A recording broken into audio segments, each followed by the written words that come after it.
C'est la série dont tout le monde attend le dénouement, le feuilleton qui agite la NBA depuis un mois déjà. Mais on ne sait toujours pas comment ça va finir, on se croirait presque dans Plus belle la vie. Bon, on espère quand même que ça durera pas 20 ans et surtout que ce soit bien moins chiant. C'est Sean Marks qui a toutes les cartes en main et qui décidera de la durée du film. Avec un joueur comme KD, les Nets ont les mains faites pour l'or sur le marché des transferts. Pourtant, pour l'instant, elles sont dans la merde tellement aucune équipe n'est en mesure d'offrir une contrepartie équitable. Attention à pas être trop gourmand les Nets, on sait tous comment finit Tony Montana dans Scarface.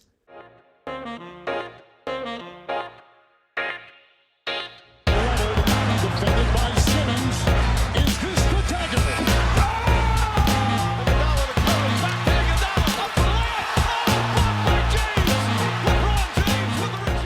Mesdames et messieurs, bonjour, bienvenue dans ce nouvel épisode du Carton. Je suis ravi de vous avoir en notre compagnie. Je vous le dis en début de podcast, n'hésitez pas à nous laisser une petite note sur Apple Podcast et sur Spotify. C'est très important pour nous et pour que nous puissions gagner en visibilité. Et on vous le dira jamais assez, merci de votre fidélité. Vous êtes tous les jours un peu plus nombreux à suivre le Carton. Toute l'équipe de l'analyse se joint à moi pour vous remercier. Sur ces belles paroles, je vous ai aujourd'hui ramené une belle brochette de GM. Il aurait bazardé tout son effectif pour récupérer Kawhi Leonard, mais il n'enverrait pas Jalen Brown pour KD. C'est évidemment le plus rationnel et raisonnable chez l'analyste. Benjamin est avec nous. Comment ça va, Benjamin? Ça va très bien, tu ne dis que des vérités. Oui, je suis factuel, c'est mon métier, Benjamin, c'est mon métier. Lui est bien plus réfléchi et objectif, c'est un vrai scientifique du basket, un peu comme Daryl Morey. Toujours dans les bons coups, il aurait sans nul doute récupéré KD contre Patrick Beverley et un second tour de draft. Raphaël est dans le carton, ça va la forme, Raphaël? Ça va être Hugo, bah ça va pas mal pas mal et puis ouais peut-être que j'aurais pu faire des tours de magie comme Danny Henge aussi. On n'en doute pas, mec, on n'en doute pas. T'es un peu notre magicien. Les gars, on va s'intéresser, on va faire le point un peu sur ce qui se passe avec Kevin Durant, parce que c'est un peu le gros feuilleton de cet été. Feuilleton dont on ne connaît toujours pas le dénouement, mais c'est important de faire le point.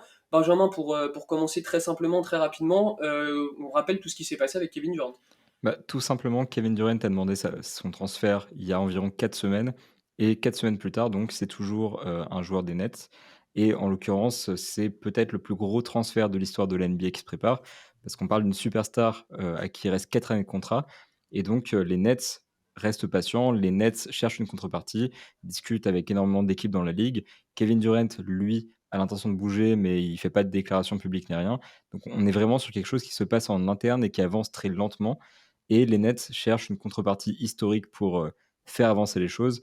Donc disons que le dossier est figé depuis la demande de transfert de Kevin Durant. Tout ce qui se passe, c'est des négociations, mais pour l'instant, les pistes sont relativement froides.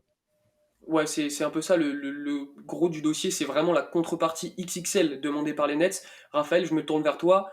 Là, pour l'instant, les Nets en demandent tellement qu'il n'y a aucune équipe sur le marché qui peut matcher avec les demandes des Nets. Et on le rappelle quand même, il y a plus de la moitié des équipes qui sont sur le dossier. Bah plus de la moitié des équipes c'est sûr, hein, et toutes les équipes qui visent le titre se disent qu'AD est sur le marché, on a peut-être notre chance. Mais encore une fois, le vrai problème, ça va être au niveau de tout ce qui est salaire, tout ce qui est combien de pics demandent les Nets, parce qu'on a bien vu hein, dans plusieurs rumeurs de transfert que les Nets demandaient un nombre astronomique de jeunes joueurs talentueux et de pics, ou même directement de All-Star, voire déjà de stars établies. Donc là, on sait que pour l'instant, les Nets sont gourmands. Ils demandent, surtout que quelque chose qu'on voit plutôt se dessiner, c'est qu'un trade à deux équipes semble quasiment impossible à réaliser en vue de la contrepartie demandée par les Nets. Donc là, il faut aussi que le GM des Nets, donc Sean Marks, il me semble, c'est bien ça, euh, se casse un peu la tête pour trouver plusieurs équipes à inclure dans le trade. Et là, on sait que oui, trade historique, il va y avoir, et peut-être trade historique à 3 voire 4 équipes, comme dans le transfert de James Harden qu'on a vu il y a maintenant un an et demi, 2 ans. Ouais, trade historique, donc contrepartie historique, ça va avec. Benjamin, je me tourne vers toi. Les Celtics, on les savait, comme tout le monde, était un peu recherchait un moyen de récupérer Kevin Durant, mais on a appris il y a quelques jours qu'ils ont fait une offre basée autour de Jalen Brown. Donc a priori, l'offre, c'est vraiment Jalen Brown plus Derrick White plus un tour de draft. Et ça, les Nets ont refusé en demandant Marcus Smart en plus. Et je pense que ça résume très bien la difficulté du dossier Kevin Durant et la position des Nets. C'est que les Nets, malgré le fait que Jalen Brown soit un joueur All-NBA, que Derrick White soit un joueur intéressant et qui ait un tour de draft non protégé dans le package, ont refusé parce qu'ils veulent plus que ça. Et ils veulent plus que ça parce que, de un, Jalen Brown n'a que 2 ans de contrat, donc il peut partir en 2024. les Celtics ont 3 premiers tours disponibles et Brooklyn veut absolument le récupérer. Et surtout, quand on voit que Brooklyn refuse une offre comme ça, on voit que Brooklyn a toutes les cartes en main et est prêt à se montrer patient pour faire monter les enchères. Parce que actuellement, Kevin Durant est sous contrat pendant longtemps. Ils peuvent commencer la saison avec lui. Ils peuvent attendre la trade deadline et attendre qu'une équipe commence mal la saison pour mettre la pression sur le dossier. Donc, ils ont tout intérêt à jouer la carte de la patience. Donc, ce qu'ils font avec les Celtics, c'est qu'ils refusent pour faire monter les enchères. Et d'un autre côté, le dilemme, il se pose aussi pour les Celtics et pour toutes les autres équipes de la ligue, c'est Marcus Smart plus Jalen Brown plus des pics. Est-ce que c'est pas trop? Et comment en fait récupérer Kevin Durant tout en restant une équipe compétitive, un vrai contender, parce qu'il faut sacrifier énormément de choses. Donc c'est vraiment le dilemme qui est de dire comment est-ce que je peux récupérer ce joueur qui est censé me faire passer un cap sans sacrifier mes chances de gagner le titre. Et le paradoxe est total. Et ce transfert-là, je pense, c'est celui qui résume le mieux ce qui se passe actuellement, tant à Brooklyn que dans le reste de la ligue. Oui, c'est ça, c'est un peu ce qui se dessine. C'est aussi difficile pour les Nets de trouver une équipe capable de matcher, mais c'est aussi difficile pour les équipes de se dire qu'est-ce que je suis prêt à lâcher, jusqu'où je suis prêt à aller pour récupérer un joueur comme Kevin Durant. Tout Kevin Durant qu'il est, on va pas. Voilà, les Celtics, ça paraît logique qu'ils refusent d'envoyer Jalen Brown, Marcus Smart, des pics plus d'Eric White. Toi, Raphaël, t'as été surpris de voir cette offre basée autour de Jalen Brown? Surpris, non, parce que même si on sait que Danny Ainge est plus là, Brad Stevens, il connaît Danny Ainge et puis il a un peu été à bonne école. Donc il sait que lui aussi, que clairement, s'il y a un trade à faire, s'il y a quelque chose pour passer un cap, il va essayer de passer un cap. Mais là, il sait très bien aussi que son équipe, elle vient d'aller en finale NBA. Et puis ils ont bien résisté en finale NBA, clairement, ils menaient 2-1. Voilà, c'est une équipe qui commence à avoir de l'expérience. On sait que les mecs, ils enchaînent les finales de conférence et ils viennent d'aller en finale NBA. Les deux stars sont jeunes, et peut-être qu'il se dit, là, clairement, si je peux avoir Kevin Durant en sacrifiant Jalen Brown, Marcus Smart, ou alors Jalen Brown, Derrick White et du pick, pourquoi pas, mais si j'en vois plus, il a l'air plutôt hésitant là-dessus. On sait que Kevin Durant, c'est clairement, bah, on est sur un top 2-3 joueurs de la ligue, hein, pour aller, voilà, moi je vais un petit peu loin, je vais dire 3.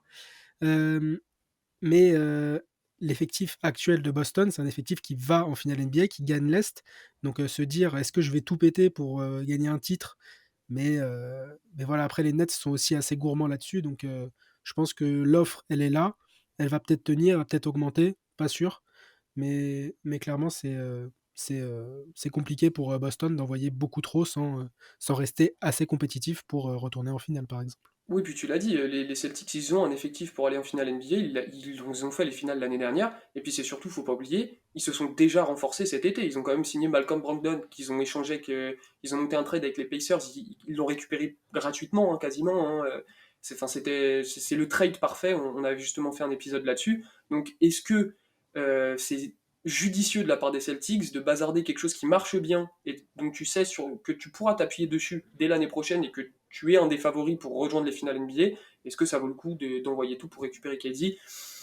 Je sais pas, l'avenir nous le dira, on verra un peu ce que les Celtics sont prêts à faire, et puis on suivra évidemment le dossier. Benjamin, il y a une autre équipe qui est très chaude sur Kevin Durant, c'est le Heat, on le sait depuis plusieurs semaines. Ils étaient chauds soit sur KD, soit sur Donovan Mitchell, notamment en faisant un peu de la place, en essayant de récupérer des tours de draft justement pour avoir de la matière à envoyer aux Nets. Durant au Heat, est-ce que c'est une piste plausible pour toi? Je pense que c'est pas une piste plausible actuellement et ça pourra le redevenir après. Parce que là, les derniers bruits qu'on a, c'est que le Heat aurait abandonné la piste Kevin Durant à cause du prix très très élevé des Nets et du fait que les Nets, en fait, étirent les négociations le plus loin possible pour avoir le maximum et est prêt à attendre le trade parfait, quitte à vraiment faire durer les négociations pendant des mois. Et ça, aucune autre équipe que les Nets n'a envie de jouer à ce jeu-là. En fait, ce qui se passe, c'est que les Nets sont pas intéressés par les offres du Heat parce que Brooklyn veut absolument Bam Adebayo. Sauf que le Heat veut pas l'inclure dans les négociations. Et en plus de ça, il y a une complication dont on a déjà parlé, c'est la Designated Rookie Extension Rule, qui fait que tant que Ben Simmons est dans l'effectif, Bam Adebayo ne peut pas être transféré directement là-bas. Donc ça complique énormément le dossier. Toute offre du Heat doit tourner impérativement autour de Taylor Hero, qui a 22 ans, qui a un vrai potentiel de All NBA comme les contreparties qu'attendent les Nets, mais qui a un petit contrat, donc comme disait Raphaël, trade à deux équipes difficiles, mais qui en plus est agent libre restreint l'année prochaine. Donc potentiellement, c'est un joueur qui va demander le max. Donc encore une fois, il y a une situation un peu plus compliquée de savoir voilà, il préférait avoir un gars qui est déjà sous contrat et un gars qui a plus de certitude. Et en plus de ça, parce qu'il y a encore quelque chose d'autre, ils ont que 2 premiers tours de draft à envoyer aux Nets et donc c'est pas suffisant pour récupérer ça. Donc quand tu mets tout ça bout à bout, en fait, ils ont pas du tout de quoi récupérer Kevin Durant et actuellement, tant que le prix n'a pas baissé, ils ne peuvent pas le faire à moins de sacrifier une de leurs pièces centrales et donc de mettre en péril, comme pour les Celtics, leur chance de retourner en finale de conférence et en finale NBA. Oui, Raphaël, Benjamin l'a très bien dit. Pour l'instant, ça paraît compliqué de monter un trade avec le Heat. Par contre, dans le futur, pourquoi pas? Est-ce que toi, c'est quelque chose qui te parle? Est-ce que ça te paraît intéressant et surtout possible dans le futur? Possible, c'est assez improbable, je dirais quand même, parce que, comme tu l'as dit, la designated, rookie rule. Mais voilà, on se dit aussi que, un transfert des Nets où ils lâchent Kevin Durant et Ben Simmons, ça chamboule complètement ton effectif. C'est peut-être pas non plus ce que Sean Marks veut. Donc récupérer Bam Adebayo, c'est quelque chose. Peut-être que Tyler Herro, c'est une option. Et puis encore une fois, je pense que dans un trade où tu impliques Kevin Durant, qui est un top 2-3 joueurs de la planète, un trade à 2 équipes, c'est toujours impossible. Donc clairement, c'est quelque chose qui est assez improbable et que je vois pas vraiment arriver. En tout cas, tout de suite, on a vu aussi des choses comme quoi le Heat, justement, a vu un peu comment les Nets se comportaient sur ce transfert-là et se disent on va attendre, on va voir si justement ils rabaissent pas un peu leur offre pour Kevin Durant. Mais clairement, là, j'ai l'impression que dans le courant de l'été, ça va être un peu compliqué que Kevin Durant soit transféré directement et il va y avoir peut-être encore peut-être août qui passe et qu'au début de la saison, on peut avoir une vision comme quoi KD va peut-être commencer la saison avec les Nets.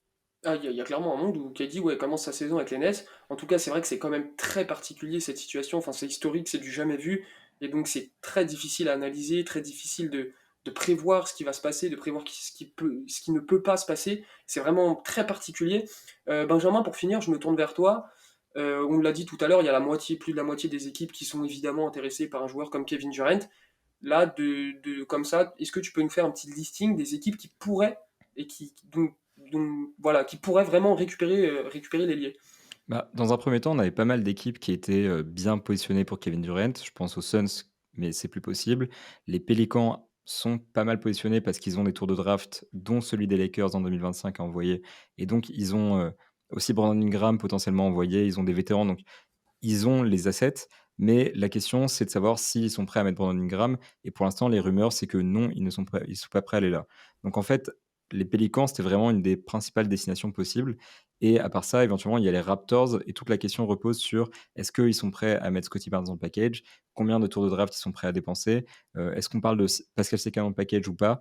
C'est vraiment des questions compliquées, mais concrètement, je pense que la lumière, de ce transfert de Kevin Durant se concentre vraiment là, sur les Pélicans et la question de, Brandon Ingram et sur les Raptors et la question de Scottie Barnes et au-delà de ça, la plupart des autres équipes de la ligue n'ont pas le package ni la motivation suffisante pour aller le chercher. Éventuellement, on aura peut-être une surprise à la trade deadline ou en début de saison quand une équipe fera 5-6 défaites d'affilée et commencera à avoir peur pour son projet. Mais pour l'instant, il n'y a pas vraiment d'équipe qui est suffisamment intéressée et suffisamment armée pour aller chercher Kevin Durant en dehors des Celtics qui sont très bien positionnés, et des Raptors et des Pélicans qui ont des doutes. Bah, en tout cas, on va suivre tout ça avec grande attention. On vous fera des updates très régulières sur cette situation autour de Kevin Durant. En tout cas, n'hésitez pas à nous dire ce que vous pensez de cette situation. Où est-ce que vous voyez atterrir Kevin Durant, ou même si vous voyez tout simplement commencer la saison avec les Nets. Toute l'équipe de la liste, on va analyser ça et suivre ça avec grand intérêt. James, catch, fire, ball game! He did it! LeBron James! Les amis, le buzzer du carton vient de retentir. Comme toujours, ce fut un plaisir de vous avoir en notre compagnie. Je l'ai dit tout à l'heure, mais n'hésitez pas à nous laisser une petite note sur Apple Podcast et sur Spotify. Et laissez-nous un message sur YouTube et les réseaux sociaux. Dites-nous où est-ce que vous voyez terminer Kevin Durant, ou alors est-ce que vous le voyez commencer la saison avec les Nets tout simplement. Toute l'équipe de l'analyste se fera un plaisir de vous répondre. En attendant, je vous dis à la prochaine. Prenez soin de vous.